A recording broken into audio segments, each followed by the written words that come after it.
आज का जो हमारा सब्जेक्ट टॉपिक है वो है हम सब ने प्राप्त किया अनुग्रह पर अनुग्रह।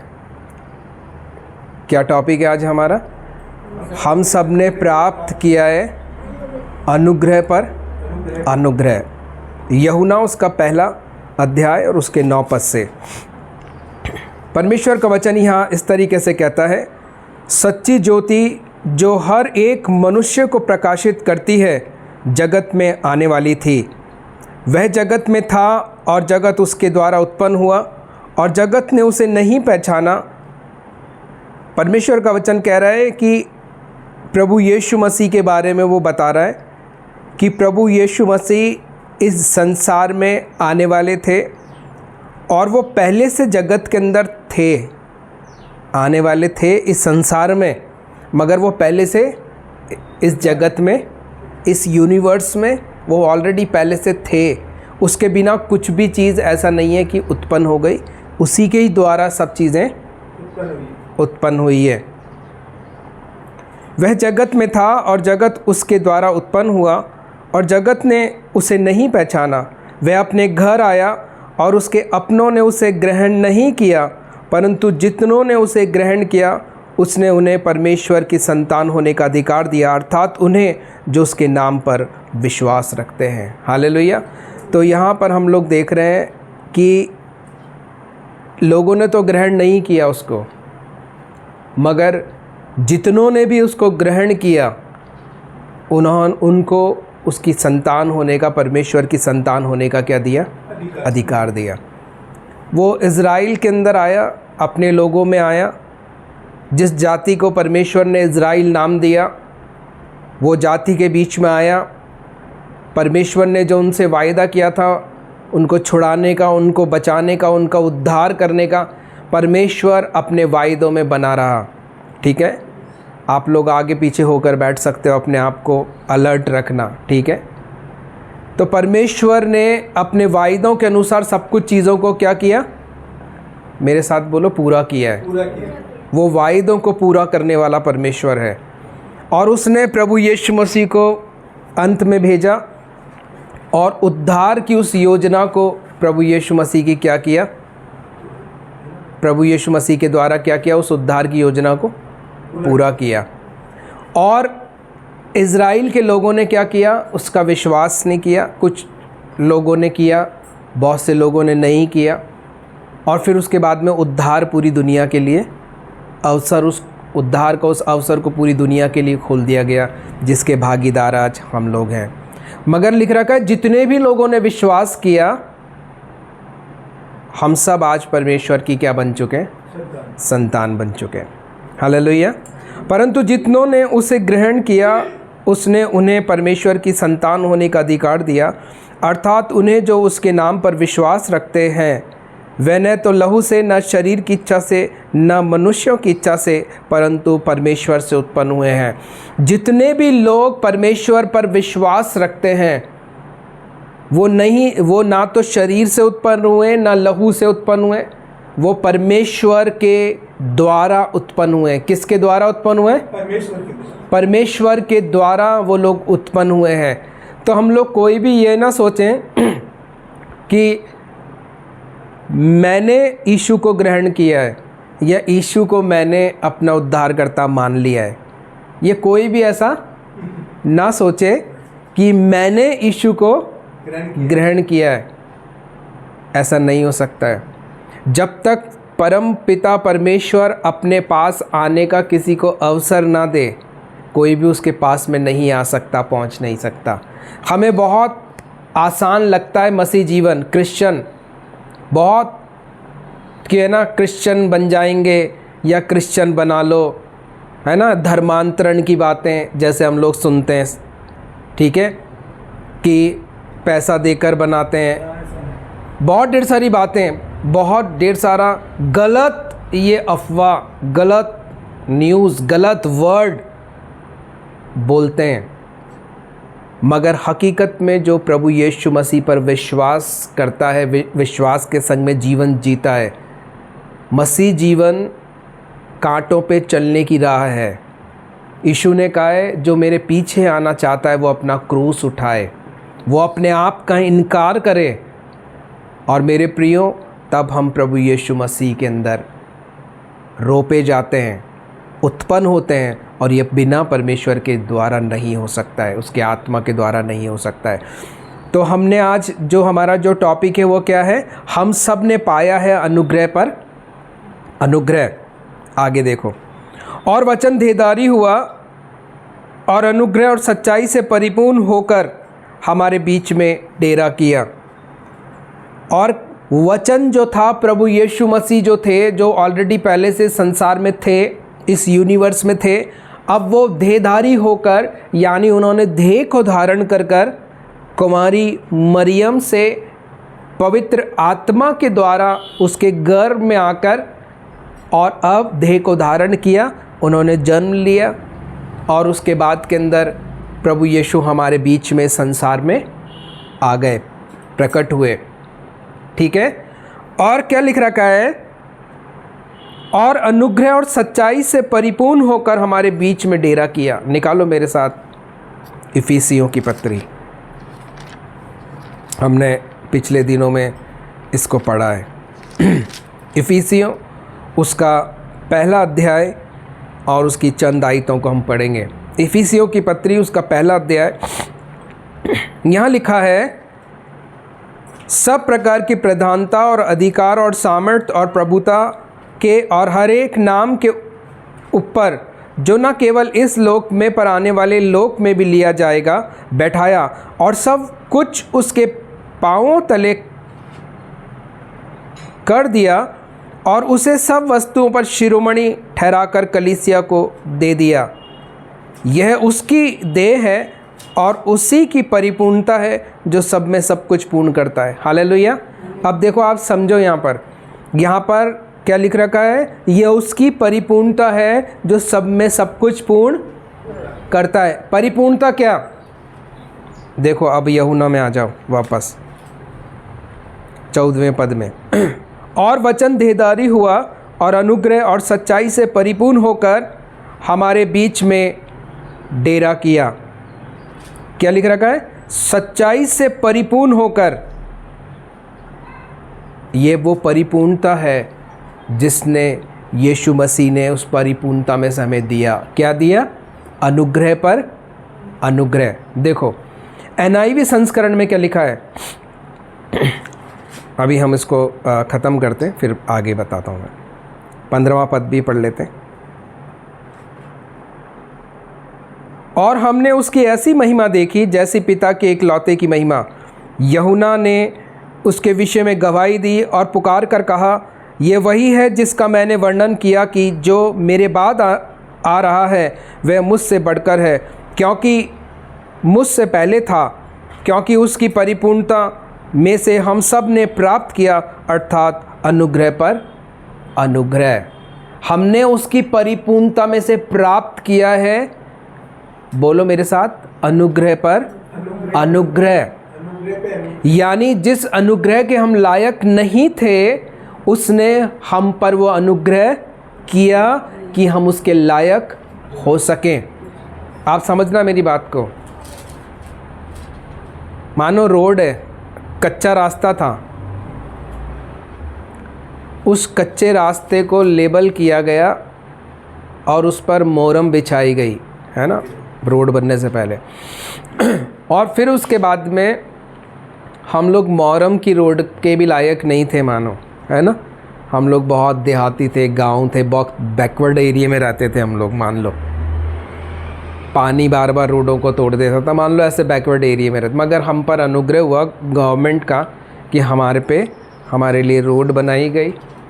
रोड की से बार बार दिक्कत होती थी तो हमारे लिए ब्रिज भी बना दिया गया, और अब बहुत अच्छा हमारे लिए साधन संसाधन हो गए।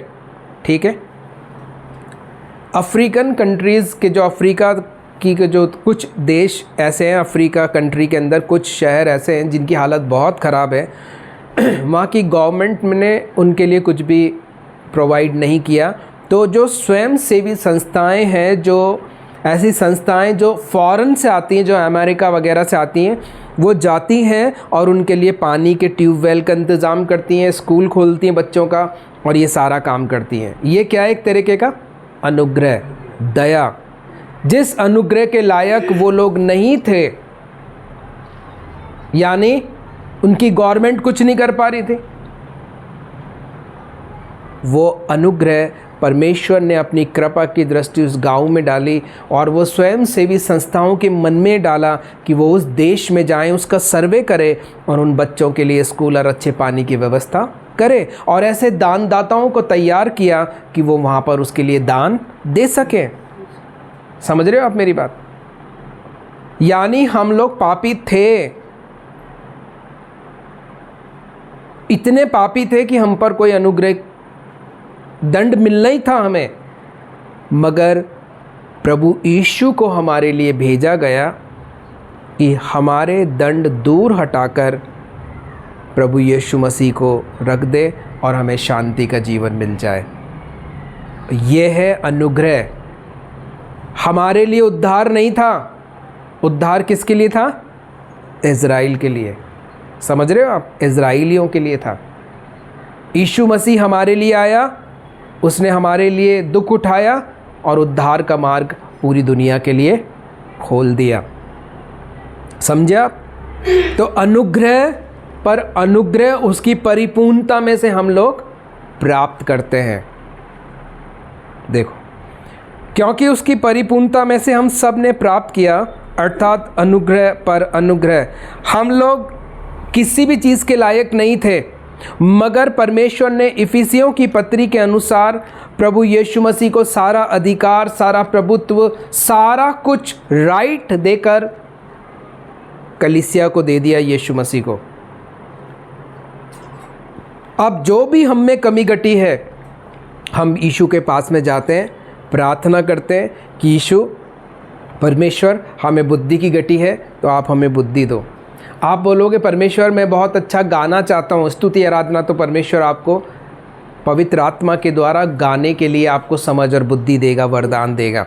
आप बोलोगे परमेश्वर मैं भविष्यवाणी करना चाहता हूँ, आप मुझे भविष्यवाणी का वरदान दो। आप रोज़ प्रार्थना कर रहे हो परमेश्वर मुझे भविष्यद्वक्ता बनाओ, मुझे आप वैसे जीवन जी रहे हो सिंसेरिटी का, गंभीरता का, और आप में ये लगातार आप प्रार्थना कर रहे हो, लगातार गंभीर हो इस विषय के लिए, और परमेश्वर क्या कर रहा है? फिर आपको भविष्यवाणी का वरदान देगा। क्यों?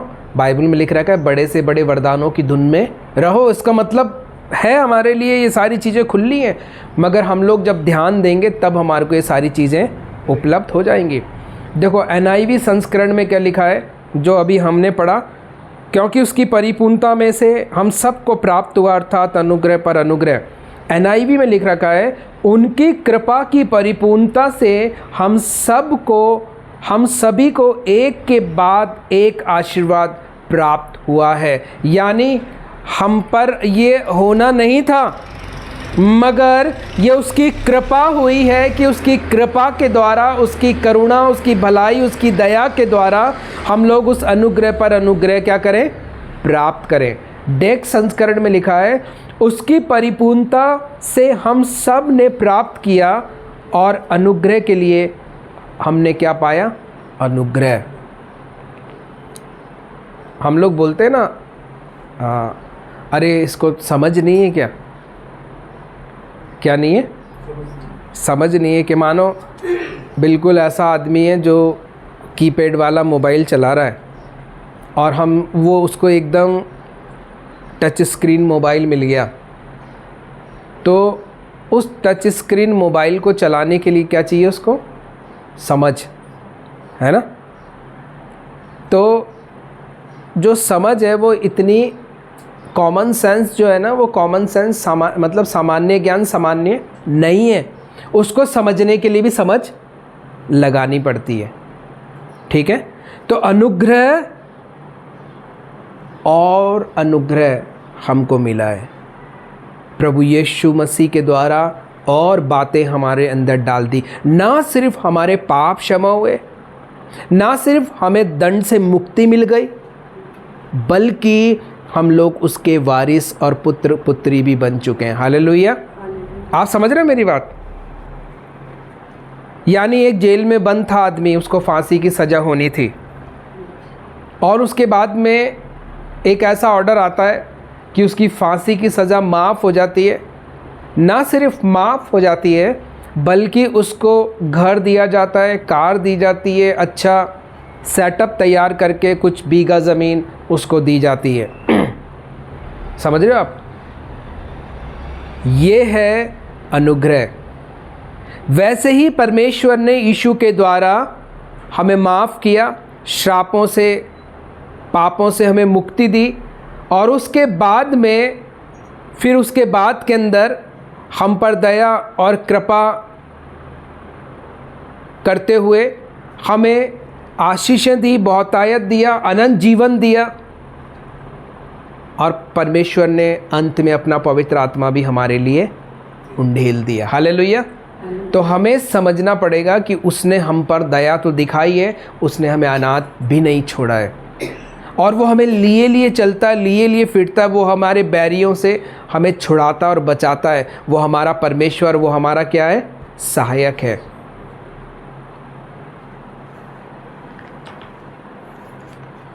पहला यूहन्ना उसका दूसरा अध्याय, पहला यूहन्ना उसका दूसरा अध्याय और उसके 6 पद में क्या लिखा है देखो। पहला यूहन्ना 2 और 6 लिखा है, जो कोई यह कहता है कि मैं उसमें बना रहता हूँ, उसे चाहिए कि आप भी वैसा ही चले जैसा वह चलता है। वह जो ये कहता है कि वह उसमें बना रहता है, उसे चाहिए कि आप भी वैसा ही चले जैसा वह चलता था। ये डेक संस्करण में लिखा है। ठीक है। यीशु मसीह कैसे चलता था, यीशु मसीह कैसे व्यवहार करता था, यीशु मसीह कैसे बोलता था, उसकी क्या गवाही है, उसका क्या चरित्र है। अगर मैं बोलता हूँ कि हाँ मैं यीशु मसीह पर विश्वास करता हूँ, ठीक है, तो क्या सच में मैं वैसा ही जी रहा हूँ क्या? इधर देखो सब जने, वो बाइबल में से मत खोजा करो, इधर देखो, ये घर पे खोजो बाइबल में से, इधर देखो अभी मेरी तरफ। क्या बोल रहा हूँ मैं? अगर कोई यूँ बोलता है कि मैं यीशु पर विश्वास करता हूँ, मैं यीशु को सब कुछ देता हूँ, मैं यीशु का हूँ, मैं यीशु यीशु यीशु यीशु चिल्लाता दिनों रात, वो क्रिश्चियन क्रिश्चियन क्रिश्चियन क्रिश्चियन बोलता है, मैं क्रिश्चियन हूँ, मैं क्रिश्चियन हूँ, तो वो यूँ कहता है, वचन कह रहा है वैसा ही चले जैसा वह चलता था। क्या हम लोग वैसा चल रहे हैं? क्या जो अनुग्रह हम पर हुआ है, सच में क्या हम उस अनुग्रह का फ़ायदा उठा पा रहे हैं? आप सोचो, एक व्यक्ति को उसके पिताजी ने एक बहुत महंगी गाड़ी दिलाई, ठीक है, और उस पुत्र ने उस गाड़ी को अपने दोस्तों के साथ मिलकर उसका 5 से 6 महीने के अंदर अंदर इंजन बैठा दिया, इंजन ख़त्म कर दिया। जब वो कंपनी में गई, शोरूम में गई, कंपनी वालों ने चेक किया तो वो ताजुब कर गए कि इसका इंजन ख़त्म कैसे हो सकता है। समझ रहे हो आप? उसको मिसयूज़ किया गया, उस बाइक को जो उसके पिता ने उसको दिलाई थी। तो क्या जब उसका एनालाइज हुआ कि ये क्या हो गया, तो क्या वापस वो पिता उसको दिला पाएगा? वो चीज़ देगा क्या वापस? जब अनुग्रह हम पर हुआ, हम लोग साइकिल चलाने के भी लायक नहीं थे और हमें किसी ने मोटरसाइकिल दे दी न्यू ब्रांड, और हमने उसकी वैल्यू नहीं करी, उसको धूप में खड़ा रखा। हम उसको अच्छे से रख सकते थे, केयरिंग कर सकते थे। तो क्या वापस आपको परमेश्वर किसी के द्वारा भी अनुग्रह करवाएगा? नहीं, क्योंकि हम लोगों ने उसकी साज सवेर नहीं की, उसकी देख रेख नहीं की। वैसे ही मेरे प्रियो, जब संसारिक चीज़ों के लिए भी पिता, पुत्र और सब जने ध्यान देते हैं कि यार ये लायक नहीं है, इसको मत दो, ये लापरवाह इंसान है, तो क्या जो अनुग्रह यीशु मसीह के द्वारा मुझे और आप पर हुआ है, क्या परमेश्वर अपनी परिपूर्णता में से हमको दे पाएगा? नहीं, वो हमसे लेकर किसी और दूसरे को पहुंचा देगा। ये बाइबल का नियम है। बाइबल का नियम है, अगर कोई अंगूर की बेल लिख रखा है जो मुझ में डाली फलती नहीं है, मैं उसको काट डालता हूँ कि वह आग की भट्टी में या आग में क्या हो, झोंकी जाए। मेरे प्रियो, हमें बहुत ज़रूरी है इस अनुग्रह की वैल्यू को समझना, कि जो अनुग्रह पर अनुग्रह हमें हुआ है, हम लोग उसकी वैल्यू को अच्छे से समझने पाएँ। इसी पहले यूहन्ना की 2:29 को पढ़ेंगे। यहाँ लिखा है, यदि तुम जानते हो कि वह धर्मी है, तो यह भी जानते हो कि जो कोई धार्मिकता का काम करता है वह उससे जन्मा है। अगर हम लोग ये जानते हैं कि यीशु मसीह धर्मी है, और अगर हम भी ऐसे काम करते हैं, कैसे काम, धार्मिकता के, तो हम लोग यीशु मसीह से जन्मे हैं। अगर हम लोग धार्मिकता के काम नहीं कर रहे हैं, तो हम लोग यीशु मसीह से जन्मे नहीं हैं। सॉरी। अगर मानो आपने यीशु मसीह पर विश्वास किया, और यीशु मसीह पर विश्वास करने के द्वारा आप यीशु मसीह में आ गए, और उसके बाद में आप संगति में आते हो, संगति में से जाते हो, दान दक्षिणा आप सब कुछ देते हो, बाइबल पढ़ते हो, उपवास करते हो, मगर आपके कोई भी काम है ही नहीं प्रैक्टिकली, तो क्या आप परमेश्वर से जन्म लिए हुए हो? क्या आप आत्मिक रूप से, आत्मा में आपका नयापन आ चुका है? क्या आप सुसमाचार प्रचार कर रहे हो या नहीं कर रहे हो? क्या आप परमेश्वर के राज्य में जो बोना चाहिए, जो देना चाहिए, जो बाहर जाके मुझे परिश्रम करना है, काम करना है, क्या मैंने सब कुछ वफादारी और ईमानदारी से अपने जीवन में सिस्टमैटिक काम करना शुरू कर दिया क्या? या आज भी मैं वही टांग पे टांग डालकर मैं आराम से बैठा हुआ हूँ? आज भी मेरी वही लाइफ है जो प्रभु यीशु मसीह में आने से पहले मेरा जीवन था। तो फिर कौन से मैं काम कर रहा हूँ यीशु मसीह में आने के बाद में? वही मैं काम कर रहा हूँ जो काम मैं पहले करता था, वही मेरा स्वभाव है जो मेरा स्वभाव पहले था। और वचन यही कह रहा है, यदि तुम जानते हो कि वह धर्मी है, तो यह भी जानते हो कि जो कोई धार्मिकता के काम करता है वह उससे जन्मा है।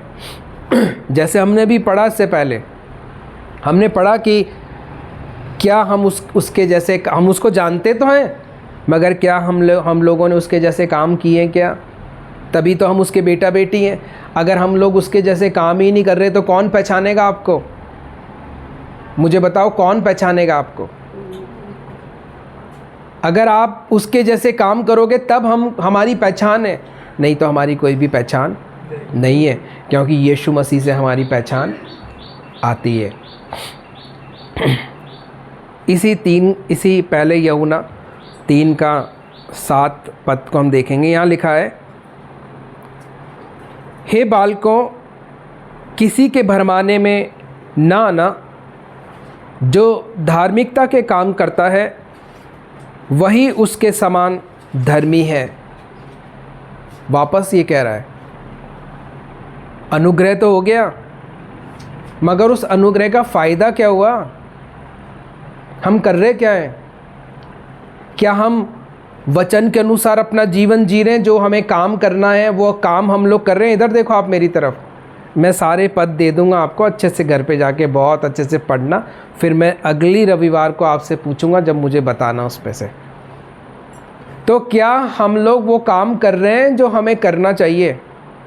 हम लोगों ने कितने लोगों को सुसमाचार सुनाया, कितने लोगों को अवसर ढूंढते हैं हम लोग सुसमाचार प्रचार करने के लिए, कितने बीमार, लाचार, गरीब विधवाओं की हम लोग सुधि लेते हैं, हम लोग कितने गंभीर हैं अपने आप को लेकर, परमेश्वर के वचन को लेकर। हम लोग कितना सम्मान करते हैं परमेश्वर के लोगों का, परमेश्वर का। हम कितने दीन और नम्र हैं। हमारा स्वभाव में, हमारे चाल चलन में क्या बदलाव हुआ है। ठीक है, आगे देखो। इसी पहले यूहन्ना के 4:13 पद में क्या लिखा है, देखो। इसी से हम जानते हैं कि हम उसमें बने रहते हैं और वह हम में, क्योंकि उसने अपने आत्मा में से हमें दिया है। किसने दिया है? परमेश्वर ने अपनी आत्मा में से हमें दिया है। क्या लिखा है, दोबारा से पढ़ रहा हूँ, सुनो। इसी से हम जानते हैं कि हम उसमें बने रहते हैं। किस में बने रहते हो आप? परमेश्वर में, यीशु मसीह में, उसके वचन में, पवित्र आत्मा में। ठीक है, हम परमेश्वर में बने रहते हैं, हम यीशु मसीह में बने रहते हैं, हम लोग वचन में बने रहते हैं, हम लोग उसके आज्ञा के अनुसार कर रहे हैं। इसी से हम जानते हैं कि हम उसमें बने रहते हैं और वह हम में, क्योंकि उसने अपनी आत्मा में से हमें दिया है। परमेश्वर ने अपनी आत्मा में से, मेरे प्रियो, हमें दिया है। और अगर हम लोग उसकी आत्मा के अनुसार चलाए नहीं चल रहे हैं तो हम उसके बेटा बेटी नहीं हैं। तो आप सोचो, अब आप बेटा बेटी नहीं हो। सोचो थोड़ी देर के लिए। वो सारे जने सोचे जो क्रिसमस बनाते हैं, अभी बड़ा दिन आएगा 25 दिसंबर, वो सब जने सोचें जिन्होंने अभी ईस्टर बनाया था, वो सब जने सोचें जो बाइबल पढ़ रहे हैं, वो सब जने सोचें जो दसवांश दे रहे हैं, वो सब जने सोचें जो काम उनको करना है वो काम ही नहीं कर रहे। मैं जिस चर्च से आया हूँ वो चर्च इंटरनेशनल चर्च है और उस चर्च का एक मेजर काम है इवेंजलिज्म का। क्या? इवेंजलिज्म, सुसमाचार प्रचार का, कि वो वहाँ उनके लोग जाएं और सुसमाचार प्रचार करें। मगर आज वो चर्च, वो मेनलाइन चर्च अपना वो दर्शन भूल चुके हैं। आज बहुत कम चर्च होंगे शायद जो सुसमाचार प्रचार कर रहे हैं, जिनके पास में अच्छी बिल्डिंग है, जिनके पास में सारी सुख सुविधाएं हैं, मगर आज वो उस परमेश्वर के राज्य की बातों को भूल चुके हैं जो उनका मेन मोटो था, उनके चर्च का मेन एम था सुसमाचार प्रचार करना, इवेंजलिज्म का काम करना, लोगों तक पहुंचना जो दुखी और परेशान है। मगर आज वो चर्च, जो भी चर्च हैं, जो कलीसियाएं हैं, वो सिर्फ आज वो अपने अंदर ही उलझी हुई है और वो भी परिपूर्ण नहीं है, वो भी आत्मा से परिपूर्ण नहीं है। वहाँ पर भी कलीसिया की बहुत बुरी हालत है। वो क्यों हुई है? वो इसी कारण हुई है मेरे प्रियो कि हम हमारा काम नहीं कर पा रहे हैं, इसलिए हमारी पहचान कुछ भी नहीं है। हमारे भाई इलेक्ट्रिशियन का काम करते हैं। अगर ये इलेक्ट्रिशियन का काम नहीं करेंगे, जो इनका काम है, जो इन्होंने जिसमें कोर्स किया, पढ़ाई करी है, तो इनकी पहचान कैसे होएगी? बताओ, कैसे होएगी? काम से पहचान होती है या मुझे देखकर मेरे को क्यों वैल्यू मिलेगी? आज अगर मैंने अपने बिजनेस, अपने काम छोड़कर जो परमेश्वर ने मुझे वरदान दिया, मैं उस वरदान को समझ के सेवा में आ गया हूँ। अब मेरी पहचान मेरे इस काम से होने लग गई है। ज़रूर मैंने 26 साल तक उन मेनलाइन चर्चिज़ों में सेवा दी है, लोगों के संग सेवा दी है, मगर जब मैंने खुद अपनी सेवा को शुरू किया, सोशल मीडिया पर अब मैं जाने लग गया हूँ। मैं लोगों के लिए ऑलरेडी पहले से प्रार्थना करता था, पहले से परमेश्वर के महान चंगाई के काम हो रहे थे और अभी भी हो रहे हैं और आगे बड़े बड़े परमेश्वर काम करने जा रहा है। तो मेरी पहचान क्या है? मेरी पहचान है परमेश्वर के सुसमाचार को प्रचार को करना। वैसे ही मेरे प्रियो, चाहे से मेरा जॉब हो, मेरा काम हो, मैं कोई भी क्यों ना हो, मेरा सबसे पहले काम है परमेश्वर के सुसमाचार प्रचार को फैलाने का, दुखी परेशानी में जो लोग हैं उन तक पहुंचने का, जिनके पास में कोई भी आस नहीं है, जो निराशा में, जो दुखी हैं, लाचार हैं, हम उनको यीशु मसीह का शुभ समाचार देकर, उनको शांति का शुभ समाचार देकर आनंद से क्या करें? उनको भर दें। उनके पास आनंद नहीं है, उनके पास में कलेश है। कई लोग सुसाइड करके मर जाते हैं। क्यों? क्योंकि उनके पास में कोई उपाय नहीं है, शांति नहीं है, उनके पास कोई भी निकासी का मार्ग दिख रहा नहीं है। इसलिए वो खुद ही अपने अंदर ही घुट घुट कर उन्होंने ये निर्णय लिया कि मैं अपने आप को क्या कर दूं? मार लूं। और वो मार लेते हैं। क्यों? क्योंकि उनके पास सुसमाचार प्रचार नहीं है, उनके पास यीशु नहीं है। मगर उनके पास जैसे ही यीशु आ जाता है तो वो जीवन में उनके जीवन में आस आ जाती है, क्योंकि जीवन का उद्धारकर्ता कौन है? प्रभु यीशु मसीह है। 17 पद पढ़ेंगे इसी का ही। देखो क्या लिखा है।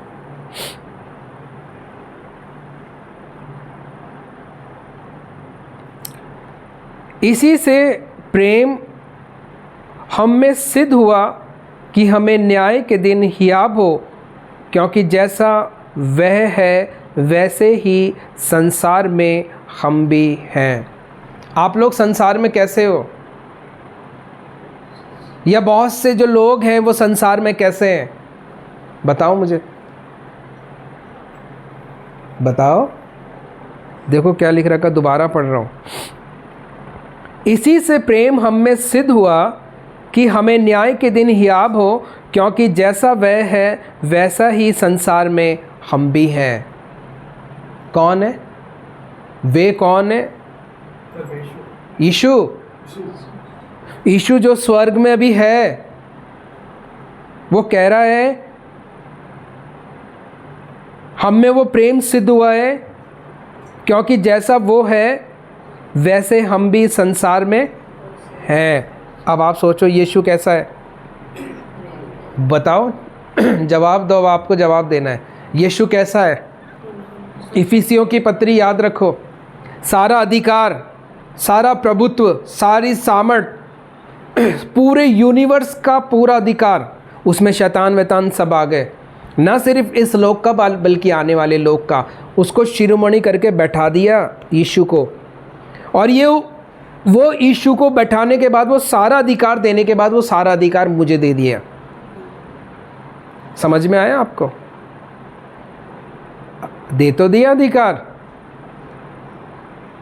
मगर क्या हम उस अधिकार में जी रहे हैं? क्या हम उस अधिकार के अनुसार अपने जीवन को नया कर रहे हैं? क्या हम लोग इस मानसिकता को हमने चेंज करी है क्या? यीशु, आप ध्यान रखो, यीशु स्वर्ग में बैठा है परमेश्वर की दाहिनी तरफ। वो दोबारा आने वाला है हमें लेने के लिए। मगर अब वो सारे अधिकार यीशु को दिए जा चुके हैं, और वो यीशु के द्वारा कलीसिया के पास में भी पहुंचाए जा चुके हैं। और हम लोग कैसे जी रहे हैं अभी भी? बेबसी, लाचारी और मायूसी की ज़िंदगी, बेचारे पने की ज़िंदगी, ये हमारी आज की हालत है। और वचन क्या कह रहा है? हम सब ने प्राप्त किया है अनुग्रह पर अनुग्रह। और उस अनुग्रह का फ़ायदा क्या हुआ? बताओ। अगर हमने कुछ भी चीज़ लिया नहीं तो हमें कौन सी और चीज़ें मिलने वाली है ऑलरेडी, जो हमें मिल चुकी हैं? पहला यूहन्ना का 5वां अध्याय, देखो क्या लिखा है। जिसका ये विश्वास है कि यीशु ही मसीह है, वह परमेश्वर से उत्पन्न हुआ है, और जो कोई उत्पन्न करने वाले से प्रेम रखता है वह उससे भी प्रेम रखता है जो उससे उत्पन्न हुआ है। अगर मैं परमेश्वर से उत्पन्न हुआ हूँ, प्रभु यीशु मसीह के द्वारा मेरा उद्धार हुआ, छुटकारा हुआ, तो क्या मैंने उससे प्रेम किया है? अगर मान लो आपको किसी ने फांसी की सज़ा से बचा लिया, तो आप क्या करोगे उसके लिए? उसने दूसरे ने अपना गुनाह कबूल कर लिया। मान लो आप तो गलती फंसाए गए थे, मगर आप आप पर वो गुनाह भी साबित हो गया है, फांसी की सज़ा भी हो गई, सब कुछ हो गया, मगर पहले वाले मनुष्य के मन में मान लो कोई ऐसी दयालुता आ गई या पश्चाताप किया उसने, या मानो राष्ट्रपति के द्वारा आपके घर वाले गए और आपकी मृत्यु को क्या कर दिया? कैंसिल कर दिया साहब। तो वो क्या हो जाएगा अब आपके लिए? माई बाप हो जाएगा। आपका पूरा वंश, पूरी फैमिली उसके गुण गाएगी। समझ रहे हो आप? मेरे प्रियो, अगर मैंने यीशु से प्यार नहीं किया, परमेश्वर से प्यार नहीं किया, ये प्यार वो नहीं है जो अभी मैं पूछूंगा और आप सब गर्दन हिलाओगे। हाँ, हम करते हैं ना, करते हैं, हम तो बाइबल भी पढ़ते हैं, सारे काम करते हैं, मगर अभी मैं पूछूं कि कितने लोगों ने सुसमाचार प्रचार किया है, कितने लोगों ने आज तक कितनी आत्माओं को बचाया है, कितनी आत्माओं का बोझ हमारे ऊपर है, यह हमारे अंदर है। जो अनुग्रह यीशु ने हम पर किया, परमेश्वर ने हम पर किया, क्या वैसे ही अनुग्रह हम दूसरों पर भी दिखा रहे हैं या नहीं दिखा रहे? क्या हम लोगों ने लोगों के लिए आंसू बहा के प्रार्थनाएं की हैं कि वो बच जाएं? हमारे परिवार के लोगों के लिए भी हमने आंसू बहा के प्रार्थना की है कि वो बच जाएं। क्या हम में वो पीड़ा है कि हमारे बच्चों के लिए भी, अपने परिवार, अपने घराने के लिए भी हम लोग प्रार्थना कर रहे हैं? तो फिर दूसरों के लिए कैसे प्रार्थना कर पाएंगे हम लोग? परमेश्वर को पीड़ा थी मेरे प्रियो, मेरे और आपके लिए, इसलिए उसने यीशु को अंतिम निर्णय लिया, यीशु को उसने स्वर्ग से पृथ्वी पर भेजना पड़ा। क्यों? क्योंकि परमेश्वर फेल नहीं होने वाला परमेश्वर है। अदन की वाटिका में उन्होंने उस फल के द्वारा अपने आप को भ्रष्ट कर लिया, मगर परमेश्वर ने उनको वहीं नहीं छोड़ा। परमेश्वर फिर भी उनकी नाकामयाबियों के अलग हटाते हुए, उनकी बदकारियों को अलग हटाते हुए, उसके बावजूद भी उनके हटीलेपन को अलग हटाते हुए फिर भी उन पर दया दिखाता रहा। पापी तो वो थे ही, मगर उसके बाद में भी वो लात भी उठाते थे। सोचो आप, इज़राइल को उसने अपना नाम दिया, इज़राइल को उसने अपना हिस्सा बनाया, अपनी कौम बनाई, अपनी जाति बनाई, और इज़राइल को निकाल कर वो कनान देश में लेकर जा रहा है, गुलामी में से, कठिन गुलामी में से। और वो इज़राइली लोग बछड़ा ढाल के बना रहे हैं अपने सोने चांदी की चीज़ों से, सोने की चीज़ों से, और वो कह रहे हैं ये वो परमेश्वर है जो हमें मिस्र की गुलामी में से निकाल लाया। समझ रहे हो आप? ऐसी हालत आज भी है। आँखों में नींदें आ रही हैं, उबासियाँ आ रही हैं, टाइम देखा जा रहा है जैसे बहुत बड़ा भी रण जीतना है यहाँ से जाने के बाद में, और आत्मिक जीवन की 12 बजी भी उसका कोई ध्यान नहीं है। कोई हमारे लिए मारा जा चुका है। कैसे हमें उबासी आ सकती है, कैसे नींद आ सकती है, कैसे हमारा शरीर हम पर हावी हो सकता है? वो नर्क लेके जाएगा हमें। रोमियो 8 में यही लिख रखा है, आत्मा, शरीर की जो व्यवस्था है वो हमें नर्क लेके जाएगी। मगर क्या हम लोग इतने भूखे और प्यासे हैं कि हम लोग आत्मा के चलाए चल रहे हैं? इसलिए मेरे प्रियो, वचन हमें यहाँ पर कह रहा है, जब हम परमेश्वर से प्रेम रखते हैं और उसकी आज्ञाओं को मानते हैं, तो इसी से हम जानते हैं कि हम परमेश्वर की संतानों से प्रेम रखते हैं। क्योंकि परमेश्वर से प्रेम रखना यह है कि हम उसकी आज्ञाओं को मानें, और उसकी आज्ञाएं कठिन नहीं। क्योंकि जो कुछ परमेश्वर से उत्पन्न हुआ है वह संसार पर जय प्राप्त करता है, और वह विजय जिससे संसार पर जय प्राप्त होती है हमारा विश्वास है। हालेलुया। अब संसार पर हमें जयवंत कर दिया गया है। आप समझना, हम लोग विजयी घोषित हो चुके हैं। सब कुछ काम प्रभु यीशु ने कर दिया है, मगर राज आपको और मुझे ही करना पड़ेगा। अपना क्रूस उठाना पड़ेगा, अपने आप का इनकार करना पड़ेगा। वो सारा काम यीशु ने, परमेश्वर ने, पवित्र आत्मा ने फिनिश कर दिया है। संसार की कोई भी चीज़ हम पर हावी नहीं हो सकती, चाहे से कोई कैंसर हो, चाहे से कोई एड्स हो, चाहे से कोई बीमारी हो, महामारी हो, या संसार का और कोई दोष, पाप, श्राप, अंधकार कुछ भी हो। अब संसार हम पर हावी नहीं हो सकता। संसार पर हम विजय प्राप्त करते हैं, और वो क्या चीज़ है?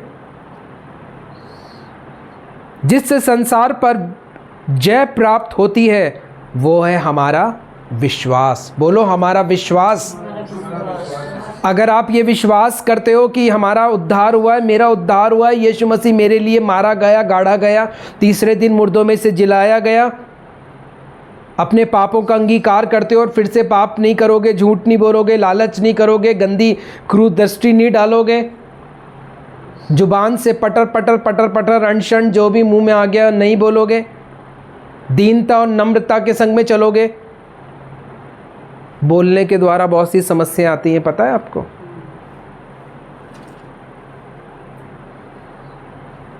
ये मेरे प्रियो विश्वास, आज आप मानो दुख में हो, बीमारी में हो, समस्या, मगर आपका विश्वास जो वचन पर है, जो परमेश्वर की सामर्थ है, ये वचन, इसके द्वारा आप उन बातों पर राज करोगे। वो बातें अब आप पर राज नहीं करना चाहिए।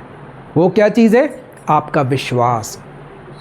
अगर आपका विश्वास मरा हुआ है, क्योंकि आपकी सोच मरी हुई है पुराने जीवन की तरह, आपकी सोच नई नहीं हुई है रोमियो 12:2 के अनुसार। नई होएगी कैसे? वचन के पढ़ने से, और जो वचन पढ़ते हैं उसके मानने से, उसके करने से नहीं होएगी। तो हमारा विश्वास कैसे क्रियाशील होगा जब वो मरा हुआ है, काम ही नहीं कर पा रहे हम लोग, कर्म ही नहीं है हमारा, तो मरा हुआ है। इसलिए मेरे प्रियो, हमारा विश्वास जो है वो उस अनुग्रह की बातों को समझ पाएंगे जब हम लोग अपने विश्वास में बने रहेंगे। और विश्वास कहाँ से आता है? विश्वास आता है प्रैक्टिकल से, उसकी आज्ञाओं में बने रहने से, एक दूसरे से प्रेम रखने से, एक दूसरे को अपने आप से बढ़कर समझने से। तब हम लोग उन विश्वास, प्रेम, परमेश्वर की वचन की बातों को क्या करेंगे? समझ पाएंगे। परमेश्वर का वचन हमें बताता है कि उसने अपनी आत्मा में से हमें दिया है। आज इस अंतिम युग में हमारा सहायक जो है वो कौन है? परमेश्वर, पवित्र आत्मा। कौन है? परमेश्वर का पवित्र आत्मा। हम पर जो अनुग्रह हुआ है, अनुग्रह पर अनुग्रह हुआ यीशु के द्वारा। अब उस अनुग्रह को हम लोग कैसे काम में लेंगे, कैसे उसका वैल्यू समझेंगे? जब हम लोग आत्मा के चलाए चलने लग जाएंगे। विश्वास तो आ गया अब आप में, आप कर्म भी करने लग गए। अब आपके अंदर परमेश्वर के आत्मा का काम भी अधिक से अधिक बढ़ता चला जाएगा। हम लोग मेरे प्रियो अवेयर हो जाएं, जागरूक हो जाएं, गंभीर हो जाएं, क्योंकि बाइबल में एक और परमेश्वर का वचन कह रहा है कि अगर जिसमें उसका आत्मा नहीं है वो उसका जन नहीं है। तो क्या मुझ में पवित्र आत्मा है? और है तो क्या मेरे काम उस आत्मा के द्वारा है या मेरे काम शरीर के द्वारा ही हैं?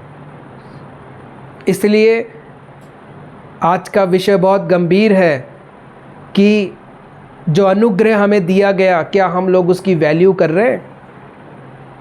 क्या आपको इस संसार का राज्य दिया गया? क्या आप इस संसार पर राज्य कर रहे हो क्या? यह संसार आप पर राज कर रहा है? दुख, तकलीफ, बीमारी, श्राप, पाप, अंधकार, पीड़ा, इसी में हम लोग जीवन जी रहे हैं। आनंद ही नहीं है, कलेश। क्यों? हमारा अंदर का स्वभाव सही नहीं हुआ है। बिगड़ी हुई है ट्यूनिंग माइंड की, हृदय की, तो वो संसार आज हम पे राज कर रहा है। और परमेश्वर ने हमें क्या बोला? मैंने संसार को जीत लिया है। यीशु कह रहा है मैंने संसार को जीत लिया है। और जो चीज़ संसार पर जय प्राप्त करती है वो क्या है? हमारा विश्वास, कि सारा अधिकार, सारा प्रभुत्व, सारी सामर्थ, सारी प्रधानताएं, वो सब कुछ आज यीशु के द्वारा हमको मिल चुकी हैं। मगर हम लोग कैसे जीवन जी रहे? यूँ लंगड़ों के तरह, भैया कोई पेट में, कोई सर में, कोई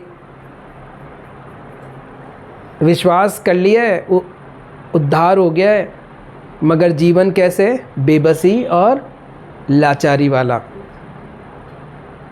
समझ रहे हो आप? इसलिए मेरे प्रियो, आज बंगला मिल गया, शौहरत मिल गई, दौलत मिल गई, मगर आज भी वही भिखारियों की तरह भीख मांग रहे हैं कई जने। समझ रहे हो आप? पुराना जीवन छोड़ा नहीं है। आज भी हम लोग भीख मांग रहे हैं, कई लोग, कई जने जगह जगह फ़ोन लगा के चंगाई के लिए प्रार्थना करेंगे, जगह जगह अलग अलग तरीके से वो दूसरी जगहों पर जगह बनाने की कोशिश करेंगे। क्यों? शांति नहीं मिल रही है। कोई बाबा जी नहीं मिल रहा है उनकी तरह उनको, जो तुरंत पुड़िया बनाकर उनको दे दे। उससे छुटकारा होने वाला नहीं है। यीशु ने हमारे लिए दे दिया अपने आप को कि डायरेक्ट यीशु से क्या करो? मेल मिलाप कर लो, परमेश्वर से मेल मिलाप कर लो और उसके बेटा बेटी बन जाओ। इसलिए मेरे प्रियो, आज जो भी हमारी हालत है, परिस्थिति है, उसके ज़िम्मेदार अज्ञानता है, जो हमने ज्ञान को अज्ञानता में बदल दिया, यानी नॉलेज को हमने काम में लिया नहीं, वचन को काम में लिया नहीं।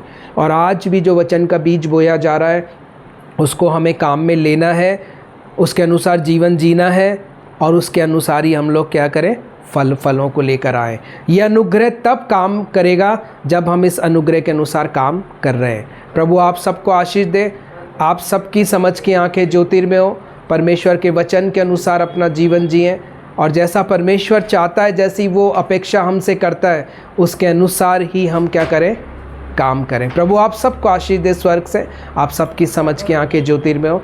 प्रभु यीशु के नाम से मैं भी आप सबको आशीष देता हूँ। जो भी ये वचन सुनेगा, प्रभु वो सब फलों को लेकर आए, जीवन बदल जाए, सोच बदल जाए पिता, कि वो अनुग्रह व्यर्थ ना जाने पाए पिता। हम धीरज के संग में इस अपनी दौड़ को पूरी करने पाए। प्रभु सब मेरे बहन भाइयों को भी यीशु के नाम में मैं आशीष देता हूँ, जो इन वचनों को सुनते हैं, सबकी समझ की आंखें ज्योतिर्मय हो, सब पवित्र आत्मा से परिपूर्ण हो जाएं। और प्रभु हम विश्वास की बातों को, विश्वास को समझें पिता, हम दृढ़ता को समझें, हम गंभीर हों प्रभु अपने प्रति, अपने रोज़मर्रा के जीवन को लेकर गंभीर हों, मसीह जीवन के बातों को लेकर गंभीर हों पिता, कि हम कौन से काम कर रहे हैं, हमारे काम कैसे हैं प्रभु, हम धार्मिकता के कामों को कर रहे हैं या हम अंधकार के कामों में इन्वॉल्व हैं। हमारी सहायता मदद करो, हमें नए सिरे से स्थापित करो पिता, स्थिर मन और स्थिर आत्मा हमारे भीतर उत्पन्न करो। ये सारी प्रार्थना विनती निवेदन हमारे जीवन के उद्धार करता प्रभु यीशु मसीह के नाम से मांगता हूँ। आमीन, आमीन और आमीन।